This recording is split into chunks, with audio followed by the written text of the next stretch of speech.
लीजिए पितामह, आपके लिए। सौभाग्यवती भव।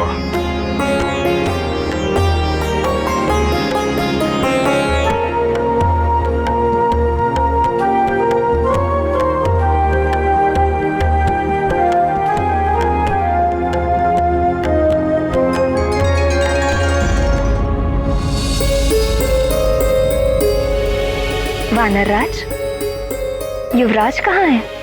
यही तो है, अभी तो लिटाया मैंने।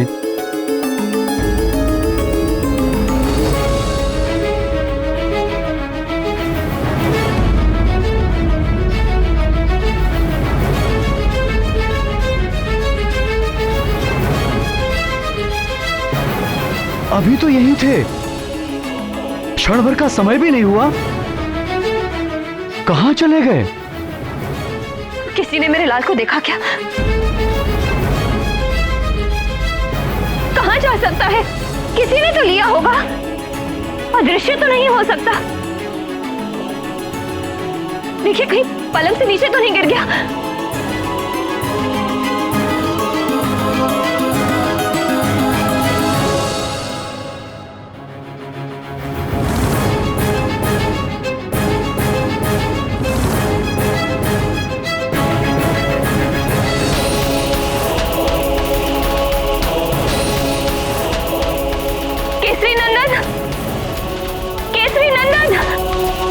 अंजने!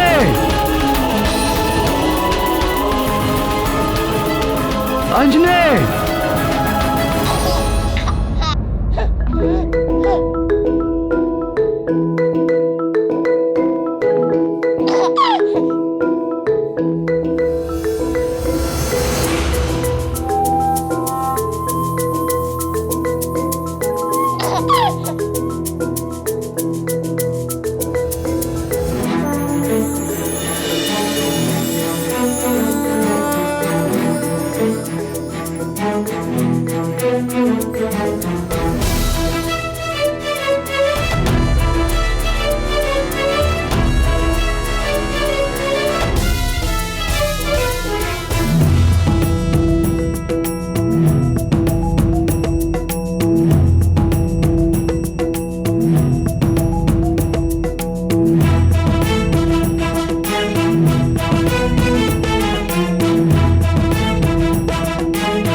ये कैसा चमत्कार है प्राण वल्लभ?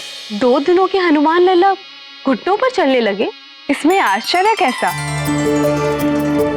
हमारे श्याम सुंदर ने भी जन्म से 6वें दिन ही राक्षसी पूतना के प्राण खींच लिए थे। आंखें जो देखती हैं और जिसे सत्य मानती हैं, वो अधिकतर एक भ्रम होता है। सर्वव्यापी भगवान शंकर अपनी 8 मूर्तियों के रूप में इस जगत के हर तत्व में वास करते हैं।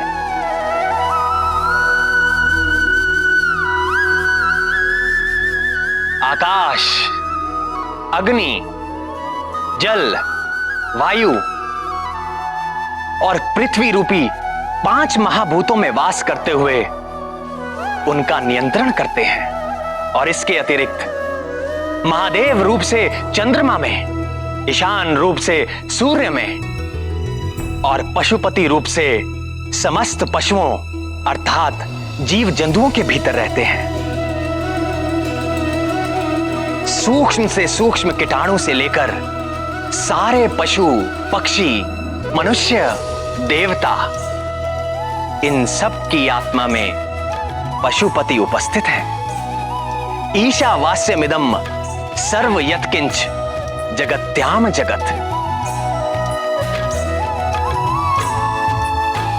इस जगत में जो कुछ भी है सब में महेश्वर का वास है। इन 8 रूपों में से जो सर्वव्यापी वायु है, इस ब्रह्मांड में सभी जीवों की सारी शक्ति का कारण प्राण रूपी वायु ही है। और जब ये शक्ति एक रूप ले लेती है तो वो और कोई नहीं, स्वयं हनुमान ही है। यदि वो प्राण वायु रूपी हनुमान अपने शैशव में ही वज्रकाय हो, महाबली हो, संकट मोचन हो, तो आश्चर्य कैसा। उन्हें देखने वाले निरंतर अद्भुत रस में डूबे रहे तो आश्चर्य कैसा। वो है ही अद्भुत। अद्भुत शिशु, हमारा शत्रु एक शिशु।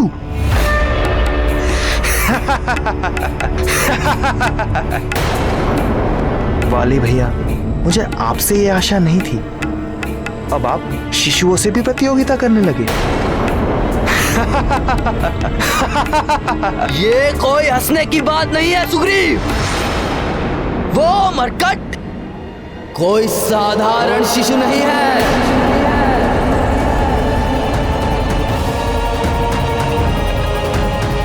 वो शिशु है, किंतु वो मायावी शक्ति संपन्न है। मायावी है तो भी न जाने कितने यक्ष राक्षस आदि घूमते रहते हैं, सब तो हमारे शत्रु नहीं हो जाते। और फिर एक शिशु।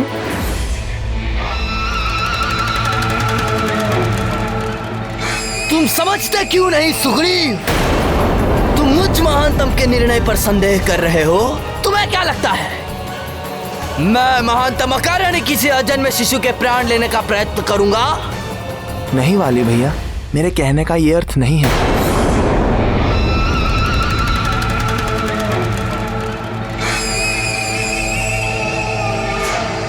तो क्या अर्थ है? क्या किसी विष भरे सपोले को इसीलिए पालते रहना चाहिए कि वो अभी शिशु है, नवजात है? अरे मूर्ख, बुद्धिमान तो वही है जो विष वृक्ष को बढ़ने से पूर्व ही उसे जड़ से उखाड़ के फेंक दे। वह मरकट हमारे किष्किंधा राज्य और परिवार को ग्रसने वाला राहु है। यदि हमने उसका नाश नहीं किया तो वो हमारा विनाश कर देगा।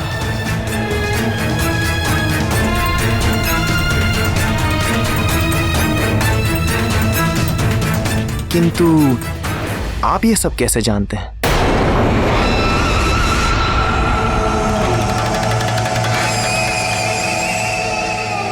स्वयं देवर्षि नारद जी ने मुझ महानतम को यह सूचना दी।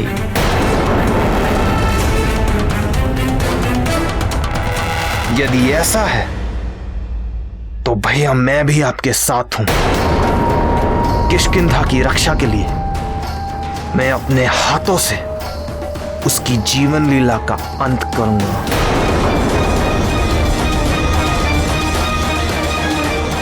आप जब कहें तब मैं चलने के लिए प्रस्तुत हूं। कब चलना है? कल भोर में ही।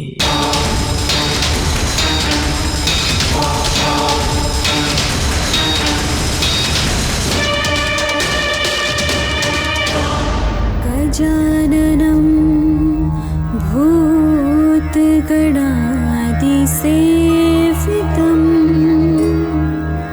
गजाननं भूतगणादिसेवितं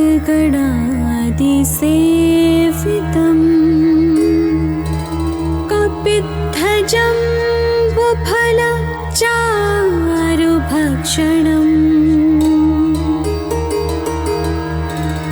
उमासुतं शोकविनाशकारकम् नमामि विघ्नेश्वर पादपङ्कजम्।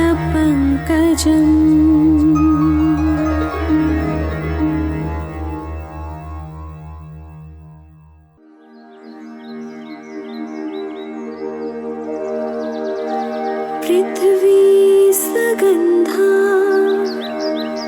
सरसास्तथापः स्पर्शश्च वायुर्ज्वलनः सतेजः नभः सशब्दं महता सहैव यच्छन्तु सर्वे मम सुप्रभातम्।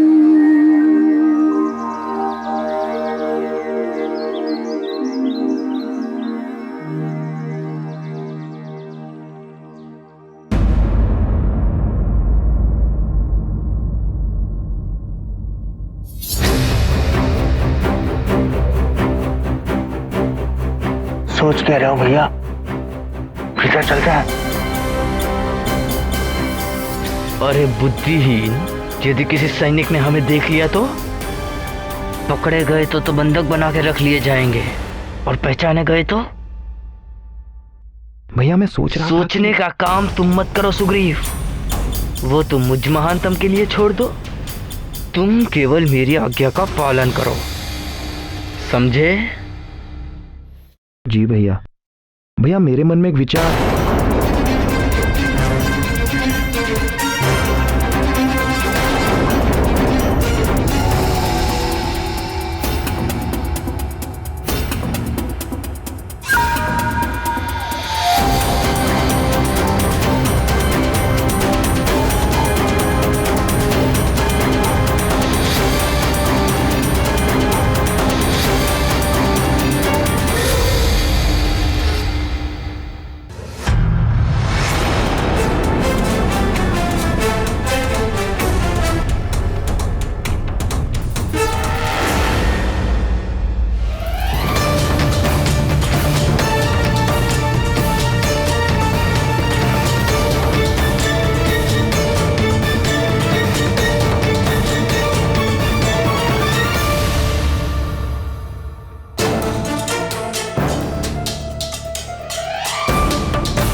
कितना मोहक शिशु है, इतना प्यारा शिशु मैंने आज तक नहीं देखा।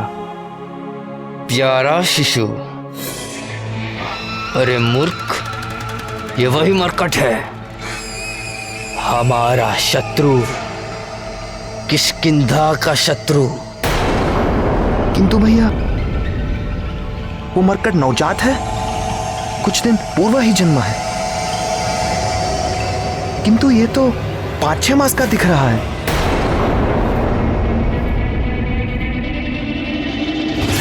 ये तो सचमुच 6 मास जितना बड़ा है, किंतु ये कैसे संभव है? इसके जन्मे तो 5 दिन भी पूरे नहीं हुए।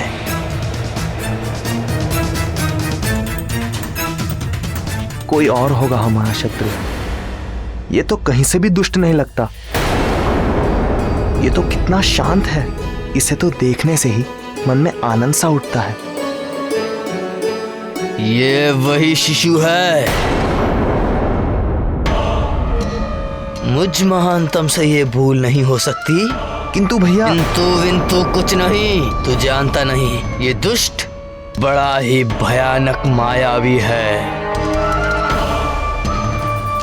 मायावी? मुझे तो नहीं लगता। जब तक प्राणी का कर्म शुद्ध नहीं रहता, तब तक उसकी बुद्धि अशुद्ध रहती है। वो सत्य को सामने देखकर भी देख नहीं पाता। उसके कल्याण का मार्ग बार बार उसके सामने आता है, फिर भी वो उसका चुनाव नहीं कर पाता। समझाने वाले को वो अपना शत्रु समझता है और अंत में अपने सर्वनाश को प्राप्त हो जाता है। विनाश काले विपरीत बुद्धि। वाली परम संत हनुमान को बार बार देखकर भी उससे शत्रुता करता रहा और अपने अंत काल तक ऐसे ही भटकता रहा। कर लिया लल्ला ने स्नान, अब कर लीजिए थोड़ा ध्यान। हार कंठ में कुंडल कान, कितने सुंदर है मुस्कान।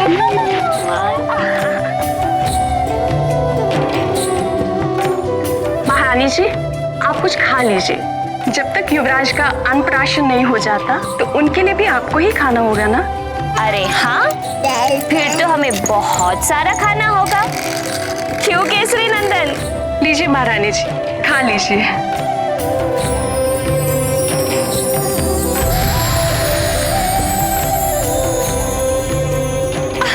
नहीं नहीं नहीं, अभी नहीं। ढाई माँ आप भी खाइए ना। अभी नहीं, अन्नप्राशन के बाद।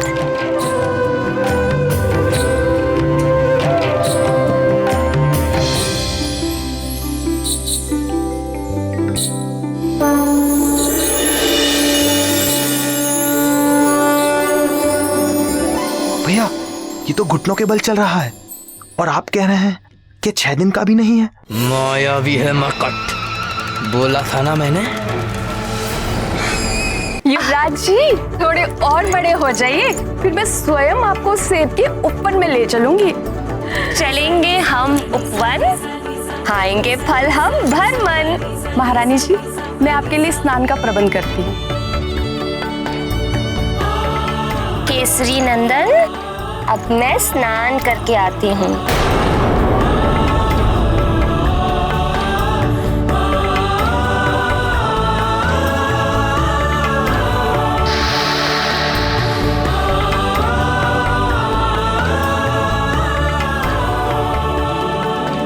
अब माँ जा रही है करने स्नान और आप कीजिए कुछ क्षण आराम।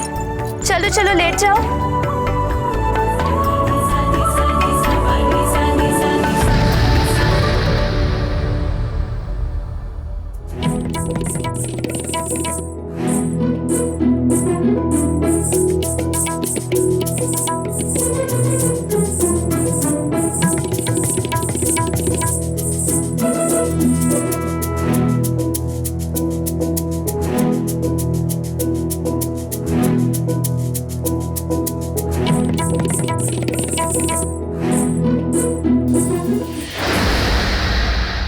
देखो तो इस मायावी मरकट को, 5 दिन का भी नहीं है और सेब खाना चाहता है।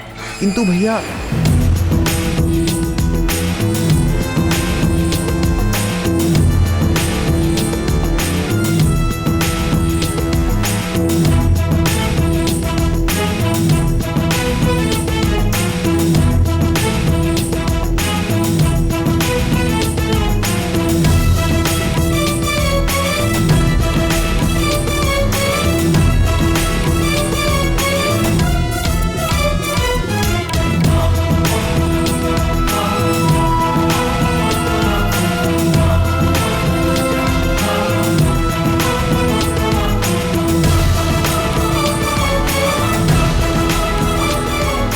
महादेव, भैया ये तो खड़ा भी हो गया।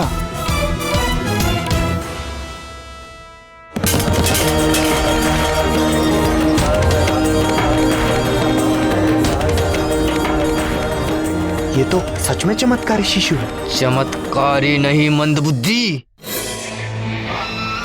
मायावी। स्वयं देवर्षि नारद जी ने मुझे कहा कि ये मरकट तेरे पतन का कारण बनेगा। मेरे होते हुए आपका पतन? कभी नहीं।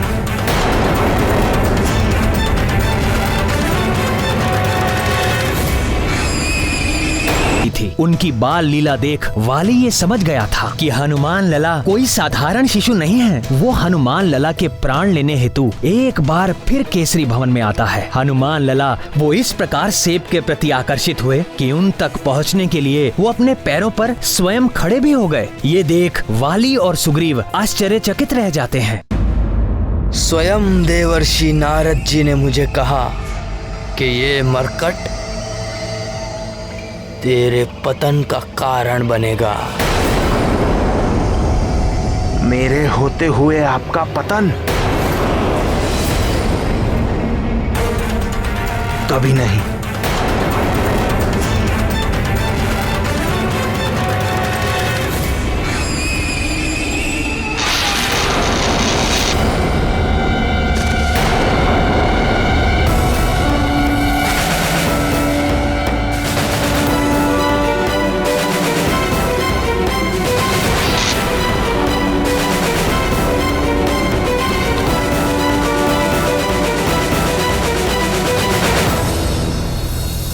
वाली जितना दुष्ट और धूर्त है, सुग्रीव उतना ही निश्चल और सरल। कितनी सरलता से वो घमंडी वाली के झूठ में आ गया। निर्मल मन जन सो मोहि पावा, मोहि कपट छल छिद्र न भावा। सरल व्यक्ति जैसा स्वयं है वैसा ही संसार को देखता है। जैसे सुग्रीव का हृदय सरल है, इसी कारण वो मेरा मित्र है। जिसके हृदय में छल और कपट हो वो मुझे पा ही नहीं सकता। कपट करने वाला सोचता है कि वो सबको मूर्ख बनाकर अपना स्वार्थ सिद्ध कर रहा है, किंतु अंत में वो अपनी ही हानि कर बैठता है। जैसे देखो, आज वानर राज सुग्रीव की देवता तक प्रशंसा करते हैं, जबकि वाली अपने कर्मों के कारण हर लोक में निंदा का पात्र है।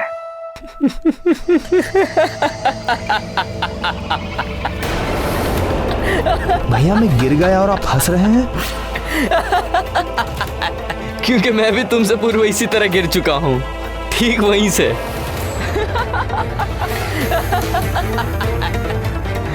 कौन है वहां? कौन है?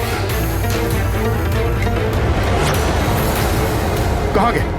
ये सब तो यहां से आ रहे थे, कहां गए?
आपको भी भूख लग रही क्या भैया?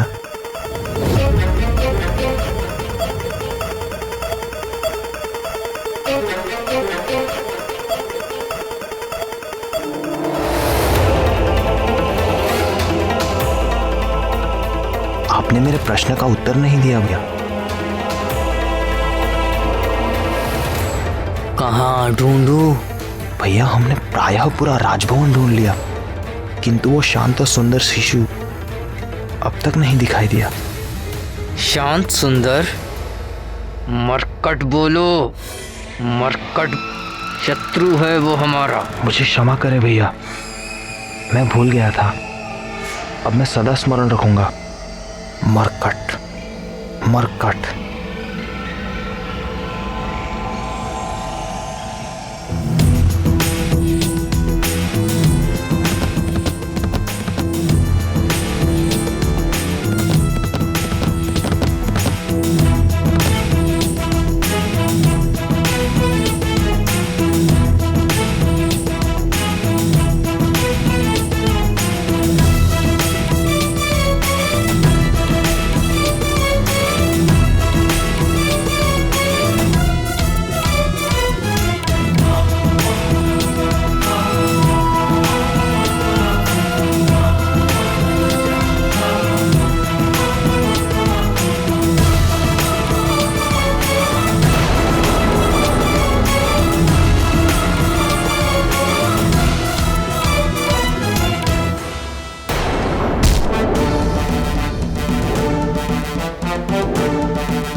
प्रणाम वानरराज। आइए अमात्य, कल युवराज के षष्ठी संस्करण की सारी व्यवस्था हो गई। जी वानरराज, आपसे कुछ परामर्श करना था। किस विषय में? 10वें दिन के नामकरण और संस्कार के लिए अतिथि की सूची के विषय में। सर्वप्रथम युवराज के नाना वानरराज कुंजर। वानरराज, मैंने तो उनका नाम सर्वप्रथम लिख लिया था। अयोध्या नरेश महाराज दशरथ से आरंभ करके अंग, उत्कल, कंबोज, कैकई, काशी, मिथिला, सोबीर, चैदियर,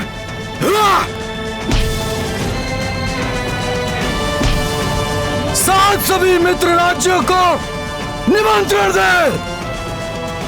मलय, माल्यवान, मैनक और मध्यांचल के भी शासकों को निमंत्रण भेजिए।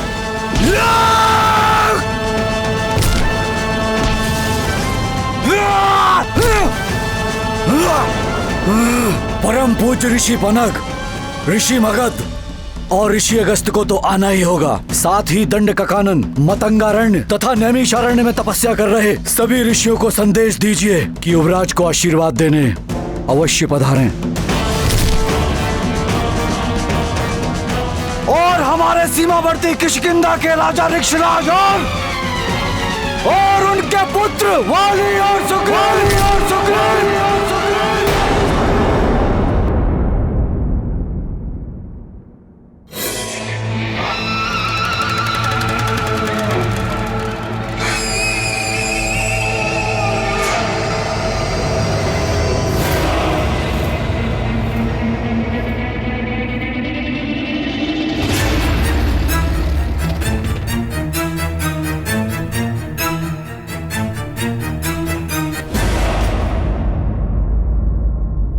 नामकरण के साथ कल के षष्ठी संस्कार में भी उन दोनों को आमंत्रित कीजिए। प्रणाम महाराज। महाराज, ऋषि शवानी के शिष्य आपसे मिलने की अनुमति चाहते हैं। आने दो। जी महाराज।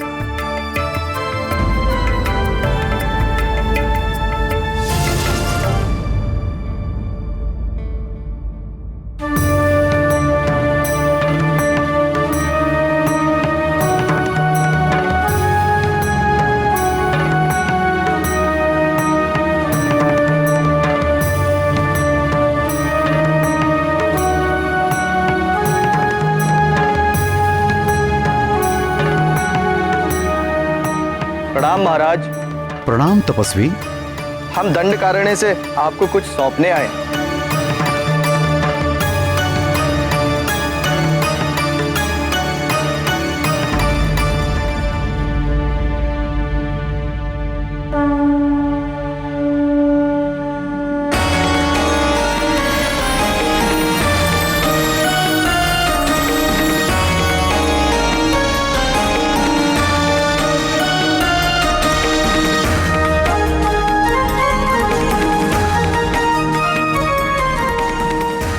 यह अष्ट धातु से निर्मित एक सिद्ध गदा है महाराज।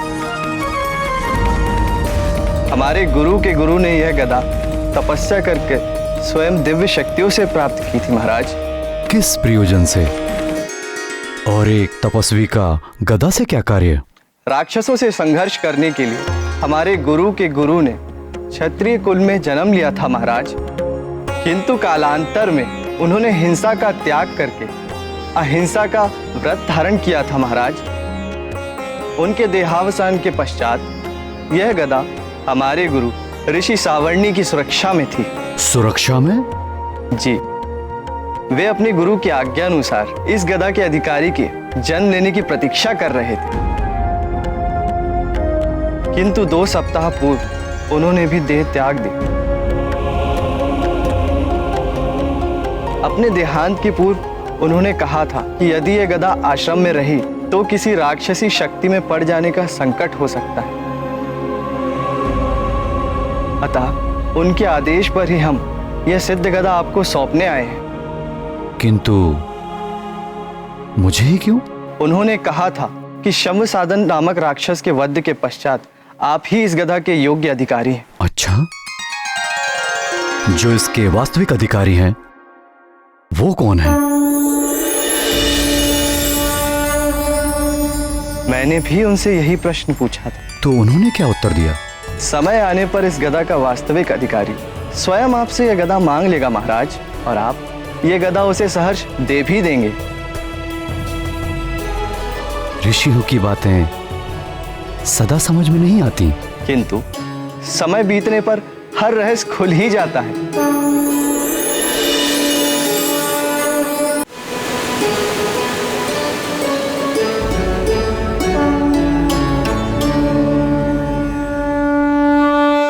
किंतु इस गदा में क्या विशेष है? वानर राज, यह अमोघ गदा है। अपने लक्ष्य पर चोट करने के पश्चात वापस अपने स्वामी के हाथों में लौट आते हैं। और दूसरी विशेषता इसकी यह है महाराज कि इससे टकराने वाला चाहे वो कठोर से कठोर तत्व से ही क्यों ना बना हो, इससे टकराकर खंड खंड हो जाता है।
अज्ञानी। अब मैंने क्या किया भैया? मैं तो कब से यहाँ पे चुपचाप खड़ा हूँ। तुम नहीं, ये तपस्वी इतना भी नहीं जानता कि इस गदा का योग्य अधिकारी कौन है। कौन है भैया? कौन है? मैं महानतम। और कौन? वो तो आप हैं भैया। ये गदा तो किष्किंधा में होनी चाहिए। मेरे पास मुझ महानतम के हाथ में।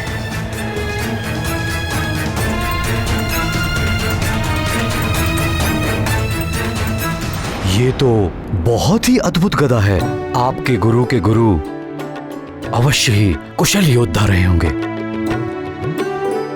मैं आपका धन्यवाद करता हूं। बताइए इस गदा का मैं कैसे प्रतिदान करूं? नहीं महाराज, हमें कोई प्रतिदान नहीं चाहिए। आप राक्षसी आक्रमण और आतंक से निर्दोष मनुष्यों व प्राणियों की रक्षा जैसे करते आए वैसे ही करते हैं। यही हमारे गुरु की इच्छा थी। प्रजा की रक्षा करना राजा का कर्तव्य होता है और ऋषियों को दान करना भी राजा का कर्तव्य है। मंत्री जी। जी महाराज। इन युवा तपस्वियों को हमारी ओर से 1 सहस्त्र स्वस्थ गायें प्रदान करें। अब आप लोग विश्राम करें और कुछ दिनों तक हमारे अतिथि बनकर रहें। आपकी जय हो राजन। परम शक्तिशाली ईश्वर आपकी भुजाओं में और बल दे, आपके वंश को बढ़ाए और सदैव सुरक्षित रखे।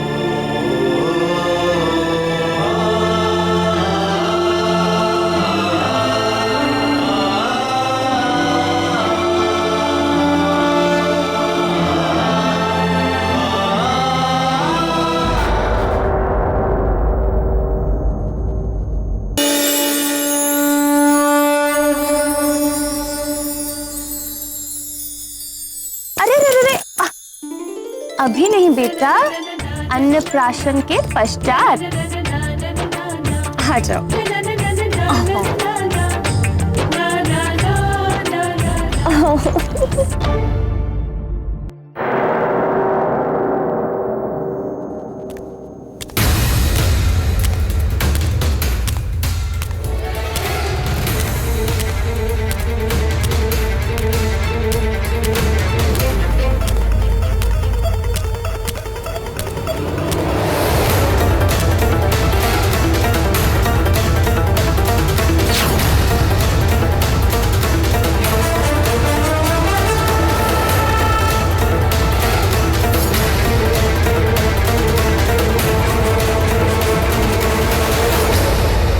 प्रिय अंजने, ये देखो। क्या पहना? मेरा नया गदा।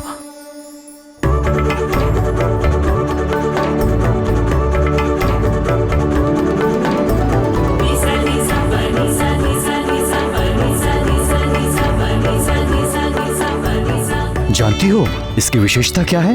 क्या आर्यपुत्र? ये अमोघ गदा लक्ष्य पर चोट मारकर स्वामी के हाथों में स्वयं वापस आ जाता है।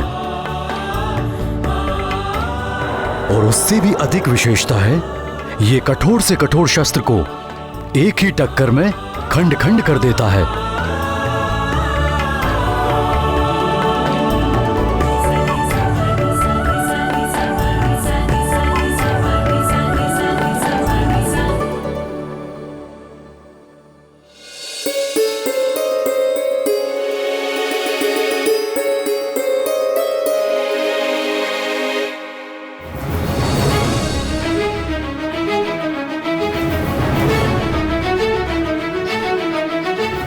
ये सब किसने किया प्रिय? न जाने किसने किया। मेरे कक्ष से जाने के पूर्व तो ये सब सेब वहां पेट पर पड़े हुए थे। आपके जाने के पूर्व कोई कक्ष में आया था क्या? नहीं, कोई भी नहीं। सिर्फ आपके ये पुत्र ही थे। किंतु हमारे पुत्र तो कुल 5 दिन के हैं। वो यहाँ तक कैसे पहुँच पाएंगे? वो तो अभी खड़े भी नहीं हो सकते।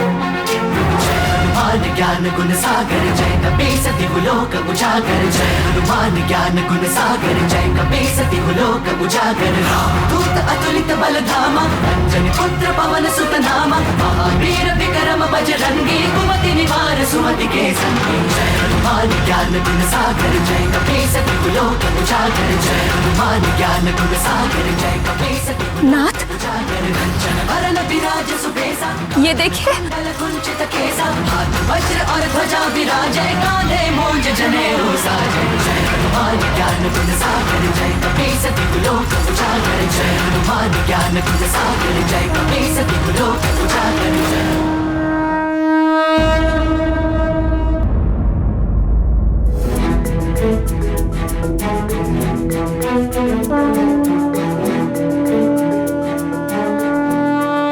नाथ ये देखिए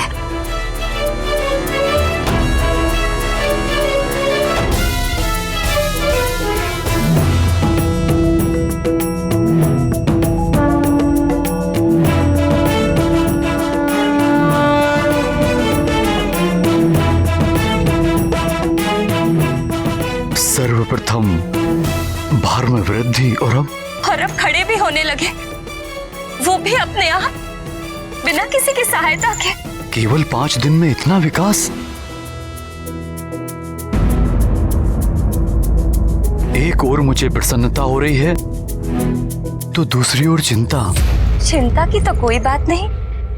तो हमारा पुत्र सच में? कुछ मत कहिए, माता पिता की भी दृष्टि लग जाती है। विलक्षण है।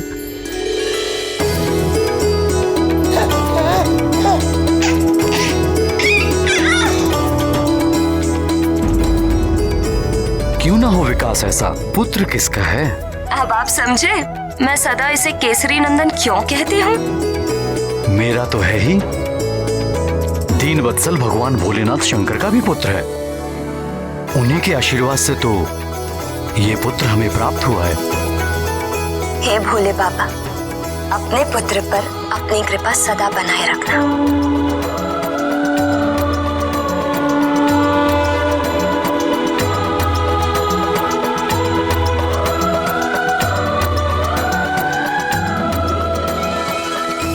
आज तो मुंह मीठा करने के दो कारण हैं। दो? एक तो आंजनेय का अपने पैरों पर खड़ा होना, दूसरा ये अद्भुत गदा प्राप्त होना।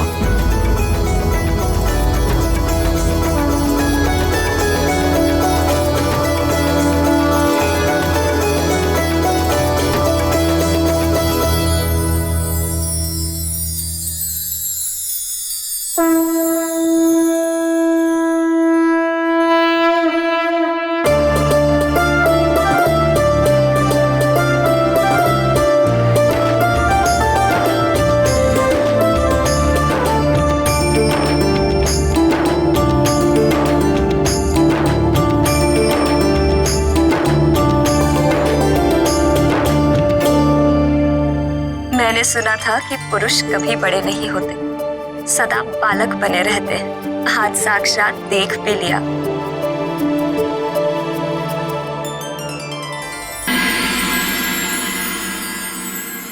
इस मरकट तक पहुंचने का यही एक सुरक्षित मार्ग है।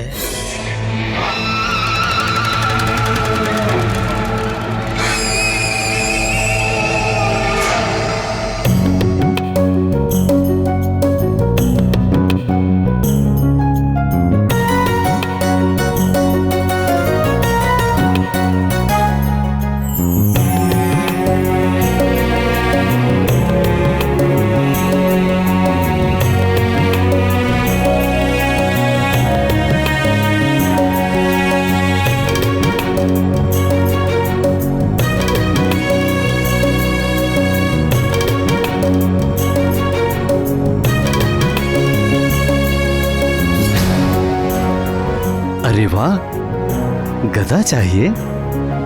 पक्के योद्धा के लक्षण हैं। किंतु अभी आप छोटे हो युवराज, थोड़े बड़े हो जाओ, फिर जितने कहोगे उतने गदा ला देंगे। अच्छा, ये गदा? आप कहोगे तो ये गदा भी आपको दे देंगे, किंतु उससे पहले आपको हमारी तरह बलशाली होना होगा। व्यायाम करके, खा पी के। खाने से याद आया, हमें बड़ी प्रबल भूख लगी है। हम अभी आते हैं। हाँ,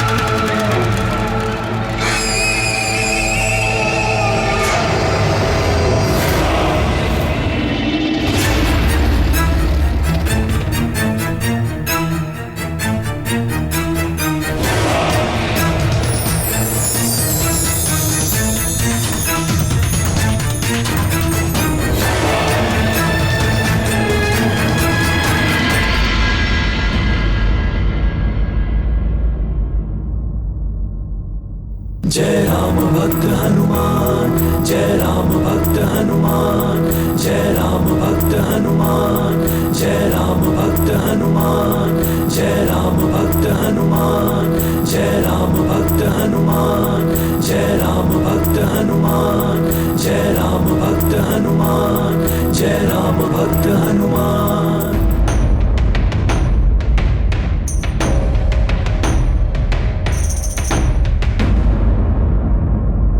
जय राम भक्त हनुमान, जय राम भक्त हनुमान, जय राम भक्त हनुमान, जय राम भक्त हनुमान, जय राम भक्त हनुमान, जय राम भक्त हनुमान, जय राम भक्त हनुमान।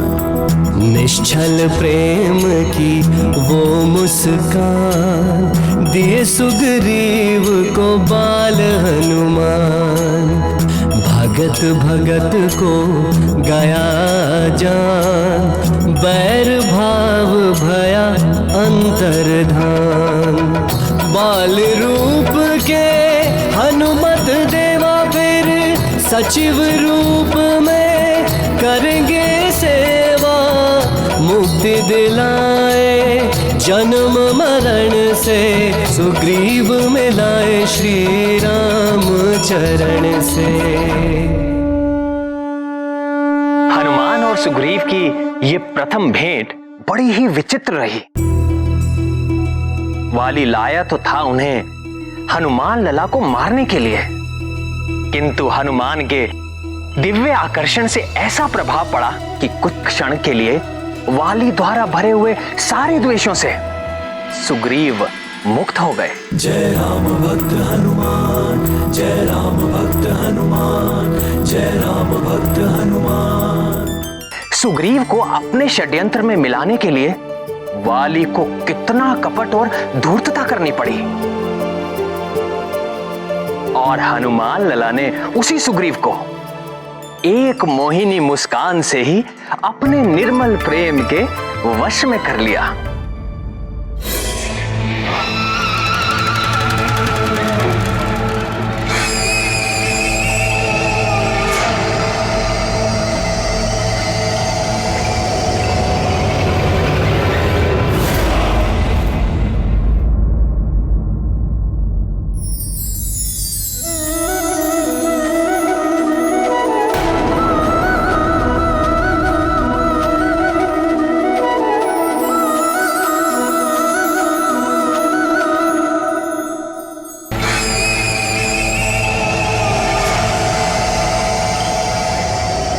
सुग्रीव, सुग्रीव,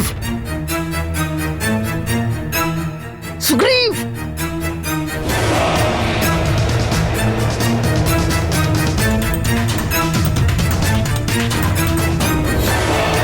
सुग्रीव, सुग्रीव।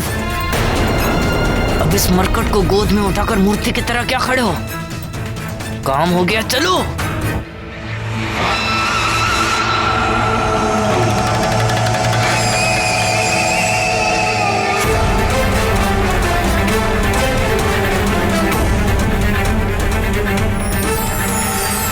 यह अमोघ गदा है कि इससे टकराने वाला चाहे वो कठोर से कठोर तत्व से ही क्यों ना बना, इससे टकराकर खंड खंड हो जाता है। अपने लक्ष्य पर चोट करने के पश्चात वापस अपने स्वामी के हाथों में लौट आते हैं। क्या कर रहे हो भैया? चलो। अरे ठहर तो।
अन्नपूर्णे सदा पूर्णे शंकर प्राण वल्लभे ज्ञानम वैराग्यम सिद्धार्थम भिक्षाम देहि च पार्वते।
देखिए भगवान कैसे हंस हंस कर पागल हो रही है। अरे वानर तो वानर होते हैं, उनका स्वभाव ही वानर का होता है। हाँ प्राणवल्लभ, ये बताइए कि रावण तो बड़ा ही पराक्रमी था, उससे तो देवराज इंद्र भी डरते थे। तो रावण के नाश में सहायता के लिए आपने वानरों का चुनाव ही क्यों किया प्रभु? रावण के अंत के लिए वानरों का चुनाव मैंने नहीं, स्वयं रावण ने ही किया था। स्वयं रावण ने? स्वयं रावण ने?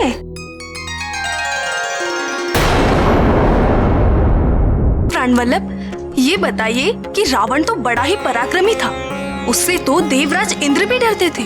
तो रावण के नाश में सहायता के लिए आपने वानरों का चुनाव ही क्यों किया प्रभु?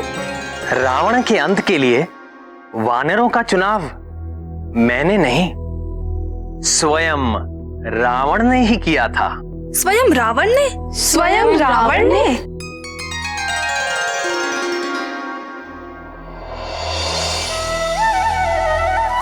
सृष्टिकर्ता ब्रह्मा जी से वरदान मिल जाने के पश्चात दुर्बुद्धि रावण स्वयं को अजय समझने लगा और राक्षस राज की स्थापना के लिए सर्वप्रथम उसने राजधानी के रूप में लंका नगरी का चुनाव किया, जो रावण के सौतेले भाई कुबेर के अधिकार में थी। उसे निकाल करके दशानन ने स्वर्ण नगरी लंका पर अपना वर्चस्व स्थापित कर लिया।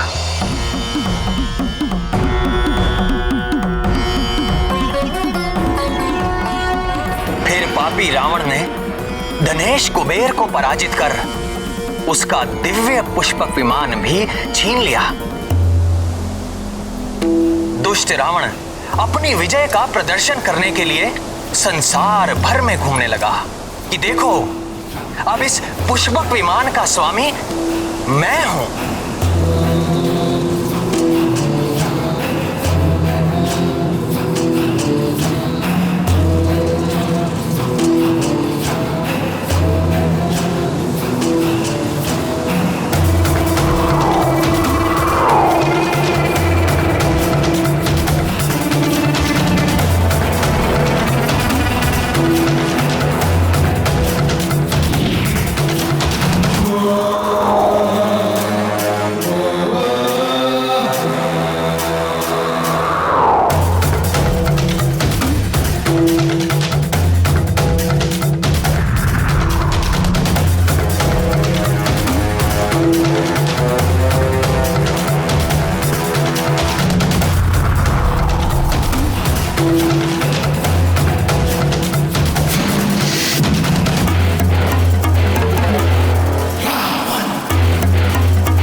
सूर्यदेव, देखिए मेरी शक्ति।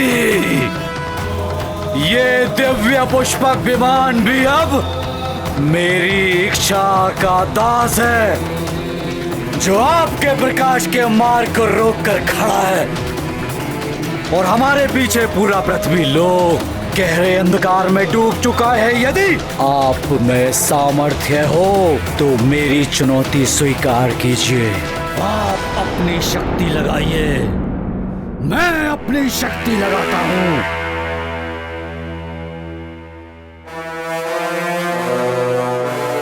इस उद्दंड अहंकारी से क्या उलझना अरुण? इसका ना तो कोई कर्तव्य है और ना कोई धर्म। हमें स्वयं प्रकाशित होकर इस पूरे जग को प्रकाशित करना है। चलो अरुण। सारे देवता दशानन की उपलब्धि से जलते हैं। एक दिन इन सबको मेरी शक्ति को मानना पड़ेगा, मानना ही पड़ेगा।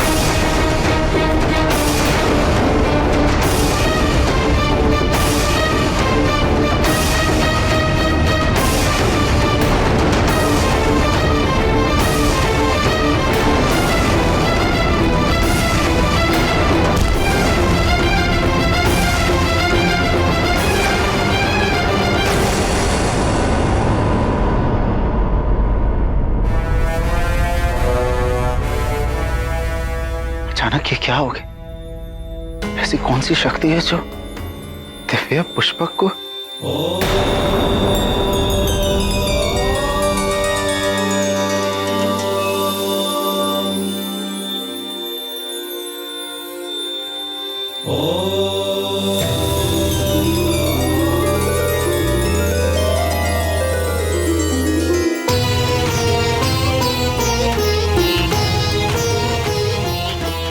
ये तो कैलाश है, मेरे महादेव का निवास।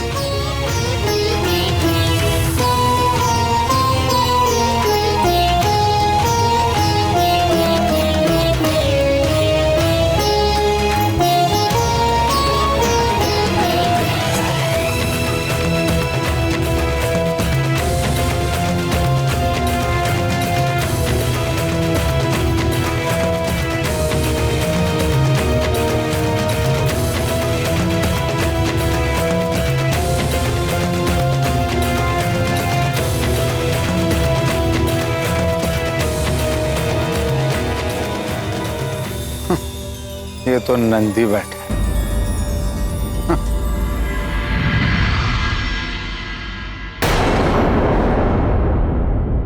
ठहरिए।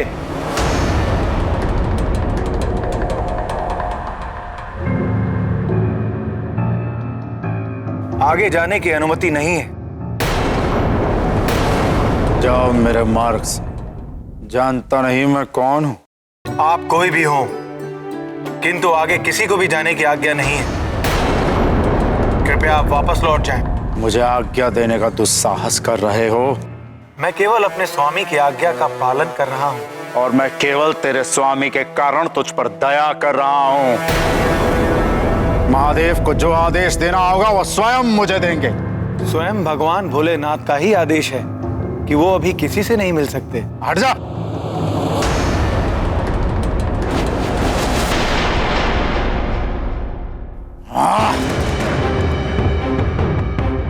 जानता नहीं तू क्या अपराध कर रहा है। महादेव के परम भक्त को उनसे मिलने से रोक रहा है। स्वयं को महादेव का बड़ा परम भक्त मानते हो और इतना भी नहीं समझते कि भक्त जब उपासना में हो तो भक्त और इष्ट के बीच में नहीं जाया करते और कैलाशपति के कैलाश में आकर अहंकार का त्याग नहीं करते।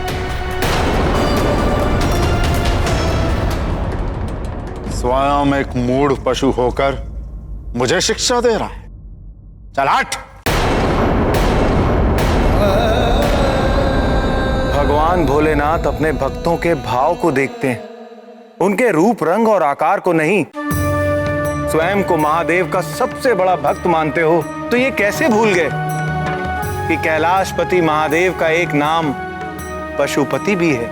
वे सृष्टि के सारे जीवों के अधिपति हैं और सृष्टि के सारे जीव उन्हीं की शरण में जाते हैं। मैं चाहूं तो अभी तुझे कठोर दंड देकर सदा के लिए शांत कर दूं, पर तेरे जैसे तुच्छ पशु से उलझकर मैं जगत में निंदा का पात्र नहीं बनना चाहता। तू मुझे मेरे आराध्य के दर्शन से नहीं रोक सकता।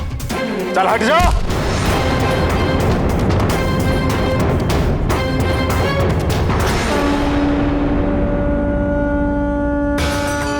भगवान शंकर दीनानाथ भक्त वत्सल हैं।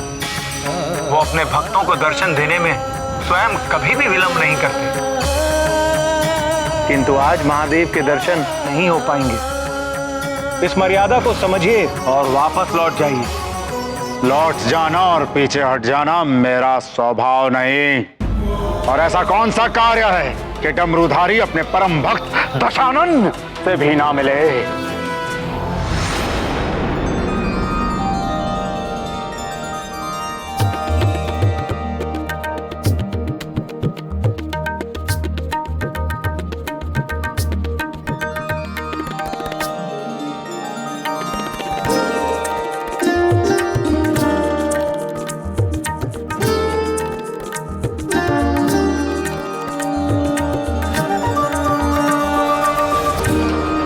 भगवान भूतपति माता जगदम्बा के साथ एकांत में कीड़ा मग्न है। इसी कारण कैलाश में किसी का भी प्रवेश वर्जित है। क्यों मेरा मार्ग रोक कर अपने काल को निमंत्रण दे रहा है? काल का भय मुझे मत दिखाओ दशानन। स्वयं भगवान महाकाल और महादेवी आदिशक्ति को अपनी पीठ पर उठाकर चलता हूं। और ये भी समझ लो कि नंदी किसी भी स्थिति में तुम्हें अपने स्वामी की आज्ञा का उल्लंघन नहीं करने देगा।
मृत्यु ना आज होनी है और ना ही मेरे हाथों होनी है दशग्रीव।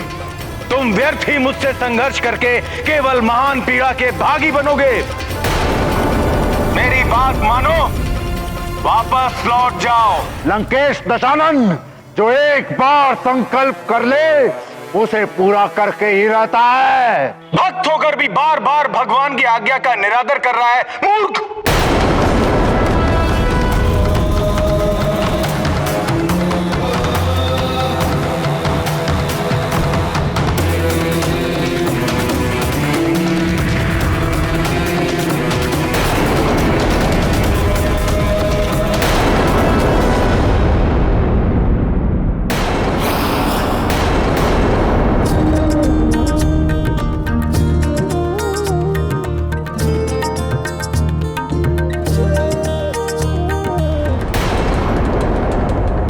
मैं तो तुझे बैल समझा था, पर तू बैल नहीं वानर है। हाँ, वानर है तू। वानर के समान उड़कता है, वानर के समान उछलता है। तेरा बल तो वानर जितना भी नहीं। और चला है लंकाधिपति दशानन का परास्त करने।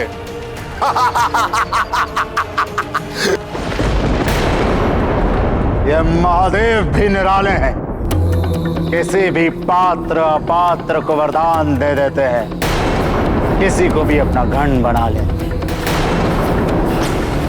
तेरे जैसे वानर बुद्धि को अपना द्वारपाल नियुक्त कर लेते हैं। बड़ा आया दशानन से युद्ध करने वाला। वानरों को तो मैं कीट पतंग भी नहीं समझता। वानर बुद्धि।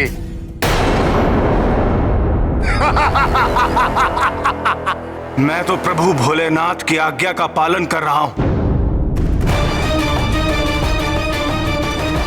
लेकिन तुम्हें इसमें वानर बुद्धि दिख रही है। तो सुनो दशानन, जिन वानरों को तुम इतना तुच्छ समझते हो, उन्हीं वानरों के सम्मुख तुम घुटने टेकने पे विवश हो जाओगे। तुम्हारा अहंकार, तुम्हारी कीर्ति और तुम्हारी प्रतिष्ठा सब उन्हीं वानरों के पैरों तले कुचला जाएगा। ज्ञान गुण सागर जय कपीस दिवलोक उजागर जय हनुमान ज्ञान माना ही तुम्हारा सारा ऐश्वर्य और तुम्हारी पाप की लंका को जलाकर भस्म कर देंगे। पुत्र पवन सुत नामा महावीर विक्रम बजरंगी कुमति निवार सुमति के संगी जय हनुमान ज्ञान। तुम्हारे राक्षस कुल का सर्वनाश और तुम्हारी मृत्यु का प्रमुख साधन होंगे ये वानर। उजागर रंजन भरन विराज सुबेसा कानन कुंडल कुंचित केसा हाथ वज्र और ध्वजा विराजय कांधे मूंज जनेऊ साज। सभी लोगों में तुम्हारी निंदा होगी और जिस वानर रूप को तो तुच्छ मानकर अपमानित कर रहा है, वही वानर रूप यशस्वी होकर भक्ति और पराक्रम की मूर्ति बनकर सर्वत्र पूजा जाएगा। ये मेरा श्राप है तुम्हें, मेरा श्राप है तुम्हें, मेरा श्राप है तुम्हें, मेरा श्राप है तुम्हें। सभी लोगों में तुम्हारी निंदा होगी और जिस वानर रूप को तो तुच्छ मानकर अपमानित कर रहा है, वही वानर रूप यशस्वी होकर भक्ति और पराक्रम की मूर्ति बनकर सर्वत्र पूजा जाएगा। ये मेरा श्राप है तुम्हें, मेरा श्राप है तुम्हें।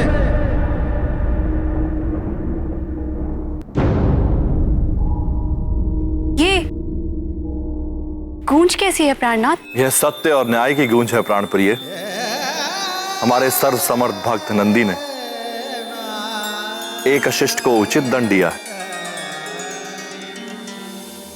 अपने परम प्रिय भक्त नंदी के इस वचन का मान रखने के लिए भगवान भोलेनाथ ने बजरंगबली हनुमान के रूप में जन्म लिया और मर्यादा पुरुषोत्तम श्री राम की वानर सेना का नेतृत्व किया और पाप की लंका जलाकर भस्म करने का वचन तो शिवांश महाबली हनुमान ने स्वयं ही निभाया। इस प्रसंग में एक और ध्यान देने योग्य बात है। वो क्या हृदयनाथ? यही कि भक्त और भगवान के मध्य कभी नहीं आना चाहिए, विशेषकर भक्त वत्सल भगवान भोलेनाथ और उनके परम सेवक नंदी महाराज के बीच तो भूल कर भी कभी नहीं। नंदीश्वर वृषभ रूप में भगवान महादेव के साथ शोभायमान है। जिस प्रकार गौ माता पृथ्वी का प्रतीक है, उसी प्रकार वृषभ रूप नंदी धर्म का प्रतीक है। भगवान भोलेनाथ सदैव धर्म के साथ हैं और धर्म निरंतर भगवान भोलेनाथ की सेवा में रहता है। इनके बीच में पड़ने का अर्थ है भगवान महेश्वर से होकर जो सनातन धर्म की धारा बहती है, उसमें बाधा डालना। नंदी से ऐसा भयंकर शाप मिल जाने से तो रावण बहुत भयभीत हो गया होगा। भयभीत हो जाता तो कदाचित उसके कुछ पाप धुल जाते। उद्दंड रावण की बुद्धि को तो अहंकार और क्रोध का गुण लग गया था। अरे मोड़, तू ना आलसी बैल बन सका ना विधिवत वानर। तू क्या समझता है मैं तेरे तुच्छ शाप से घबरा जाऊंगा? वानरों से भयभीत होकर प्रार्थना क्षमा प्रार्थना करूंगा। तूने अभी मेरी शक्ति देखी नहीं है, परंतु तुझ पर बल का प्रयोग करके मैं अपनी शक्ति को व्यर्थ नहीं करना चाहूंगा। तेरा अस्तित्व तो वैसे भी तुच्छ और नगण्य है, पर अब मैं उसे अर्थहीन बना दूंगा। तो यहीं खड़ा रह और देख, मैं तेरे सामने से ही संपूर्ण कैलाश पर्वत को यहां से उखाड़ कर अपनी राजधानी लंका ले जाऊंगा।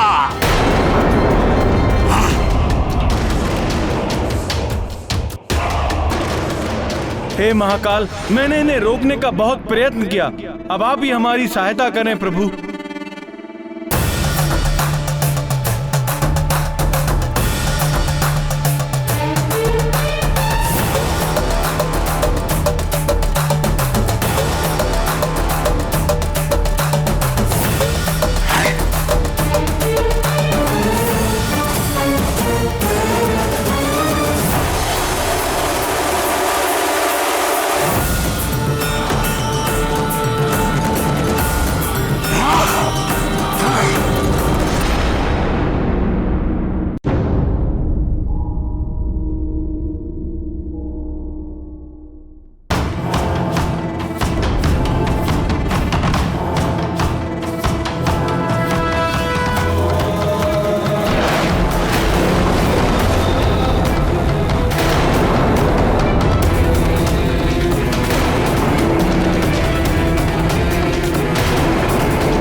कैलाश तो स्थिर हो गया,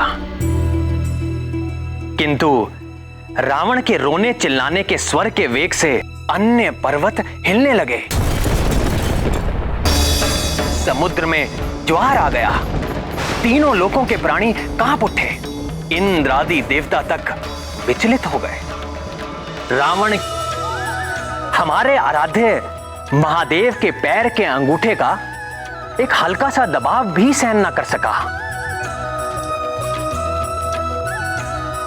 नंदी के द्वारा दिए गए श्राप से रावण को उसका दंड मिल ही गया था। रावण उच्च स्वर में आर्तनाद करने लगा। आर्तनाद के लिए संस्कृत में रू धातु है, जिसका अर्थ होता है रोना। हाँ, ठीक कहा। रोना, चीखना, चिल्लाना। बहुत समय तक रोते रहने के कारण दशानन का नाम रावण पड़ गया। रोया, किंतु अपने अपराध को स्वीकार नहीं किया। अपराध स्वीकार किया और उसका प्रायश्चित भी किया।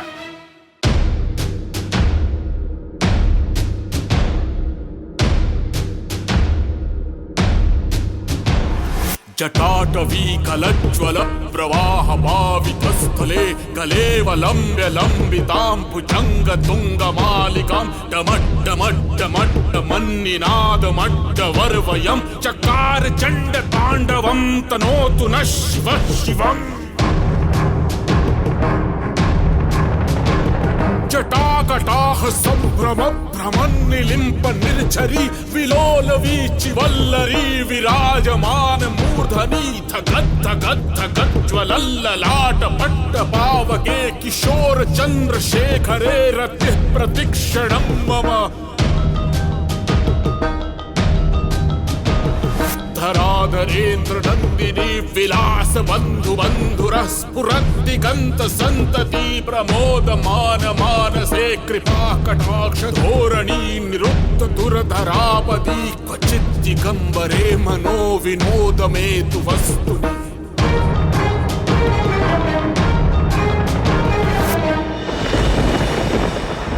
इस प्रकार से रावण को रोते हुए 1 सहस्र वर्ष बीत गए। नंदी के अपमान से भगवान भोलेनाथ रावण से कितना कुपित हुए होंगे। भगवान भोलेनाथ अपने भोले भक्तों की पीड़ा और अपमान को तनिक भी सहन नहीं कर सकते। तो फिर दीनानाथ भोले बाबा का क्रोध कैसे शांत हुआ है दीनदयाल? भोले भंडारी क्या कभी किसी से सदा के लिए रूठ सकते हैं? भोले बाबा तो जगत पिता हैं, वो कैसे किसी प्राणी के प्रति निष्ठुर हो सकते हैं?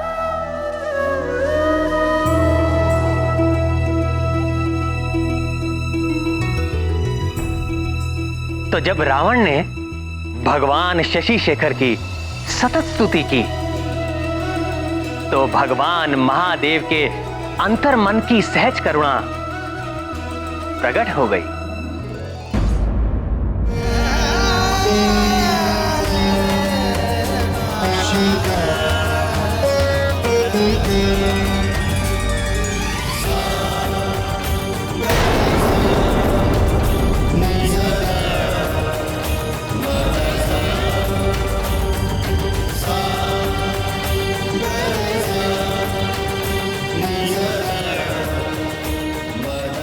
ओम नमः शिवाय।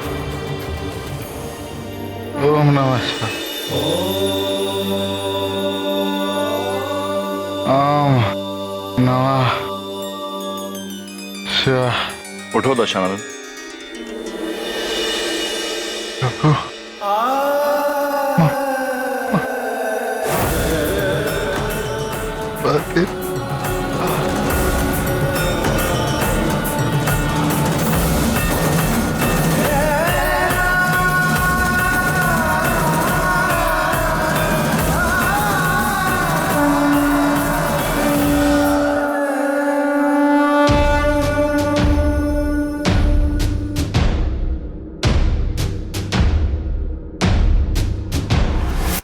लाटवीकलज्ज्वल प्रवाह पावितस्थले गलेवलम्ब्य लम्बितां भुजङ्गतुङ्गमालिकां डमड्डमड्डमड्डमन्निनादमड्डवर्वयं चकार चण्डताण्डवं तनोतु नः शिवः शिवम्। जटाकटाह संभ्रम भ्रमन्निलिम्प निर्झरी विलोल वीचि वल्लरी विराजमान मूर्धनि धगद्धगद्धगज्ज्वलल्ललाट पट्ट पावके किशोर चन्द्रशेखरे रतिः प्रतिक्षणं मम।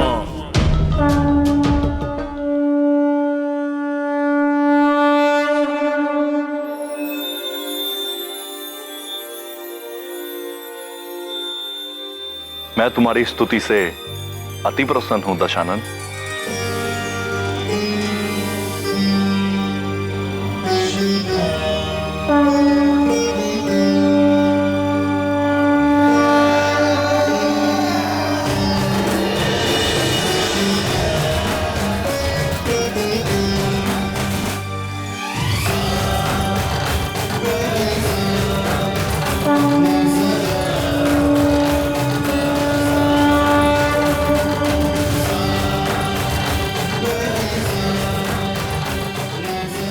यह चंद्रहास खड़ग अजय है और यह तुम्हारे शत्रुओं पर साक्षात काल बनकर गिरेगी, किंतु तभी तक जब तक कि तुम धर्म के पक्ष में रहोगे, अन्यथा इसकी अपराजयता जाती रहेगी।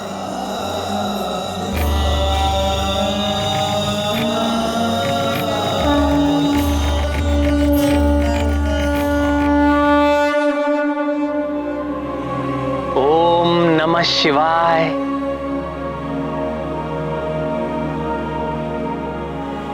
कितने भोले हैं भोलेनाथ। पिता के समान दंड भी दिया और क्षमा मांगने पर आशीर्वाद भी। ओम नमः शिवाय।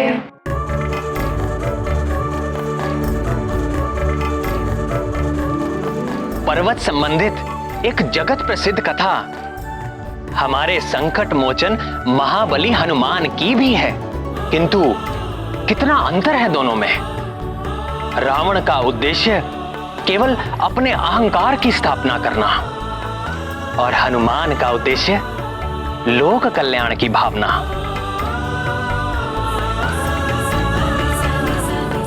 मन में एक प्रश्न उठा है प्राणवल्लभ। अवश्य पूछें कमल नयन।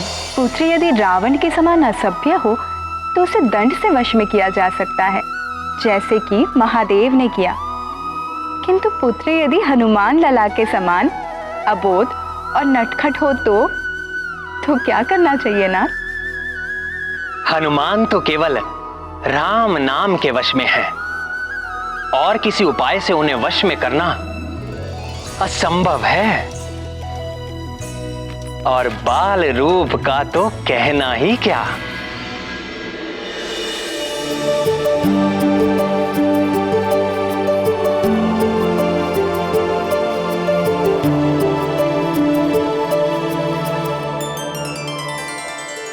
अब हमारे केसरी नंदन को तात की गोद में जाना है।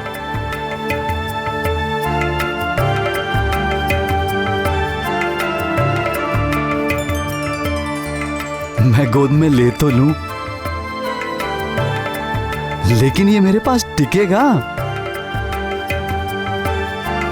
बहुत चंचल है हमारा केसरी नंदन। दीजिए, इसे मुझे दीजिए, मैं इसे अभी सुला देती हूँ।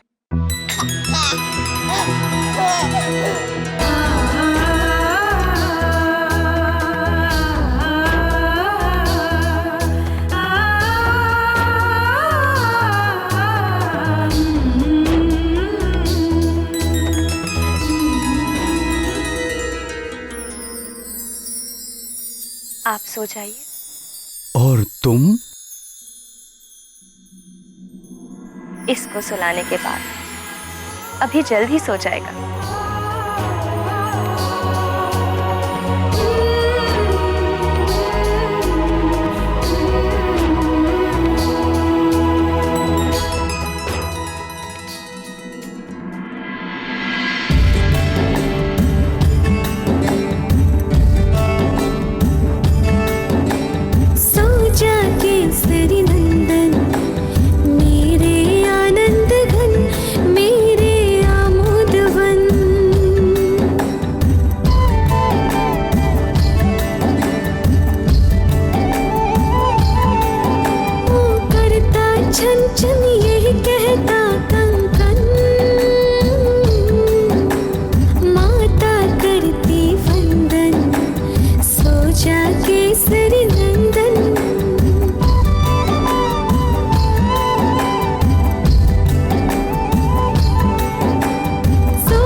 गिरिनंदन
शिशु के जन्म व लालन पालन का कार्य महामाया ने माता को सौंपा है, किंतु पिता भी अपनी संतान के कल्याण व सुरक्षा के लिए निरंतर चिंतित रहता है, चाहे वो मनुष्य हो या देवता।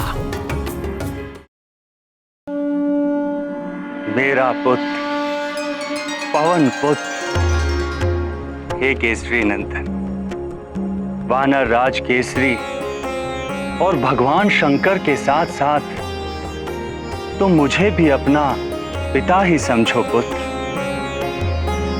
क्योंकि तुम्हारे जन्म की प्रक्रिया में मेरी भी भूमिका है।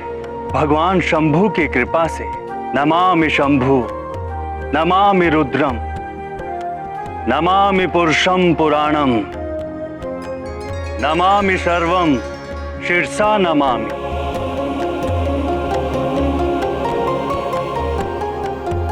ये जो तुम्हारी चंचलता है ना पुत्र, ये भी मेरा ही गुण है। वायु का स्वभाव ही है कभी एक स्थान पर ना ठहरना, सदैव गतिशील रहना। वायु पुत्र होने के कारण तुम में ये चंचलता सहज ही चली आई है, किंतु तुम थोड़ा धीर भी धरो पुत्र। कैलाशपति भगवान शंकर के समान